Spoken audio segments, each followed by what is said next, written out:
you that's wrong. So his method of rebuttal was asking ChatGPT. I don't want to know the coercion it took to get ChatGPT to say that, because even AI was hesitant. It's like, well, it's similar and like it can be, but it's not directly the same. Because every time the Quran is using the word crucify, including Surah 2071, it's based off of the term salaba, which is Salaba yasrubu. Anyway, that's okay.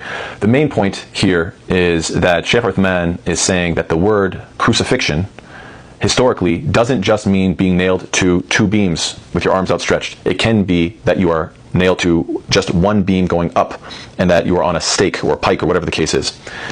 And you're saying, no, it can't be the case. Let's take a look at the ayah itself. So you're talking about Surah 20, ayah number 71. Allah says,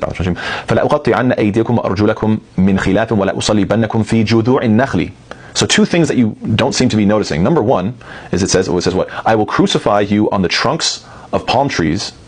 So the fact that it's describing it being on a palm tree means that it's not describing these two beams. It's on just, just one single structure. It comes from the word, by the way, salib comes from the word sulb. A sulb is your backbone. Why? Because it's one single structure that is holding you up as a human being. It is something solid. That's where it comes from. Also, it means something solid, and that keeps you up, kind of like a trunk. It keeps up the whole tree. And so this is not talking about the structure of going up and sideways, both. No, two beams. No, it's talking about one single beam going upwards.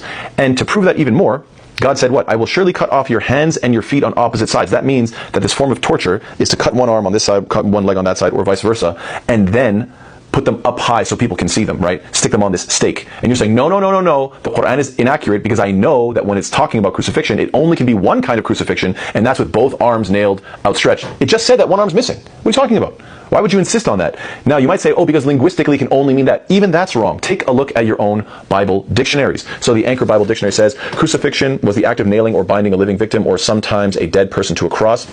And it specifies storos or skolopos, which means either a cross or a stake, and then a third one is a tree.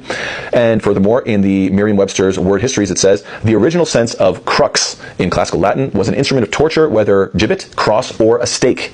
So there's multiple ways. This word, crux, where you get crucifixion from, this word can refer to multiple things according to these two dictionaries. And then the third one, Hastings Dictionary of the Bible. Please pay attention. It says what? The Greek word rendered cross in the English New Testament is storos, which has a wider application than we ordinarily give to cross, being used for a single stake or upright beam, kind of like it was mentioning, the date palm tree, just one single one, as well as for a cross composed of two beams.